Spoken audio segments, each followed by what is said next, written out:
Не везет Одессе с мэрами. Последний, вполне работоспособный, был Леонид Алексеевич Чернега. Человек скромный, хорошо знающий экономику и промышленность, но явно выпавший из своего времени. Он так и не уяснил, что вместо знаний и опыта на этом посту важнее умение красиво говорить и обещать. Я видел Чернегу в работе, отношения у нас как-то не сложились сразу, но он всегда с уважением относился к журналистам. Мне приходилось наблюдать за тем, как Леонид Алексеевич настойчиво втягивал чешских производителей трамвая в Южную Пальмиру.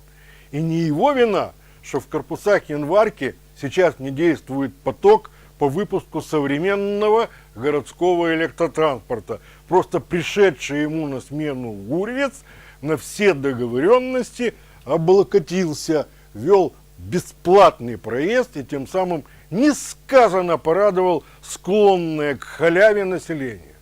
Результат мы знаем. Одесское трамвайно-троллейбусное управление лежит и, полагаю, в ближайшем времени из кризиса не выйдет. Увы, все последующие за Чернегой управленцы Южной Пальмирой, кто тихо, а кто со скандалом, залезали в закрома Одессы, приторговывали побережьем, раздавали в историческом центре земельные участки, используя для себя, ремонтировали, иногда утверждали, что строят дороги. Самая массовая распродажа участков под строительство пришлось на мэрство Руслана Борисовича Баделана, что объяснимо. Начался подъем банковской системы, появились дешевые кредиты, очумело от счастья населения и бросилось строить и покупать. Правда, никто из участников этого зарождающегося общества потребителей не задумывался о последствиях. Деньги-то надо отдавать, но строительный бум в Одессе оказался на пике своего развития. Эдуарду Гурвицу в момент его второго пришествия как-то не повезло. Нет, дорогами он занялся, но в остальном до Баделана ему далеко. Не успел. Впрочем, в чем лидировал Эдуард Иосифович, так это формирование своего образа. Управленец, которому некогда давать интервью, только работа. С утра до позднего вечера. Окна кабинета и приемные на втором этаже здания на Думской площади светились далеко за полночь. Правда, возникало сомнение, а может там вместо мэра смотрит телевизор дежурный чиновник? Пришедший на смену Гурвицу Алексей Костусев много говорил, почти не исчезал с экранов местных телеканалов, помещал свое изображение на рекламных плакатах и клялся в любви к городу и обывателям.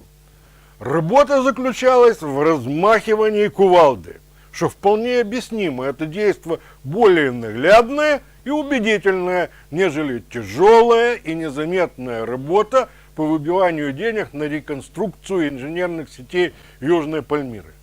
А вот что объединяло трех мэров, ушедших в политическое небытие? Пожалуй, одинаковая нелюбовь к городу, особенно к историческому центру. Руслан Борисович Баделан легко уступил просьбам строителей и отдал в их руки такие памятники архитектуры, как дом Русова. Эдуард Иосифович Гурвиц пошел дальше. Он отдал участок у знаменитого дома Стены и позволил возвести мансарду на крыше здания, стоящего лишь в 100 метрах от Воронцовского дворца. Еще один дом на Приморском бульваре, двухэтажный особняк неподалеку от бывшего Приморского райисполкома. Судя по последним материалам, опубликованным в местных СМИ, тоже пойдет на продажу, но уже с мансардным этажом. Это при Алексее Алексеевиче Костусеве. Впрочем, все они свои проделки хором списывали на разрешение столичных ведомств. Но тогда кто управляет Одессой? И зачем нужны городу эти самые мэры?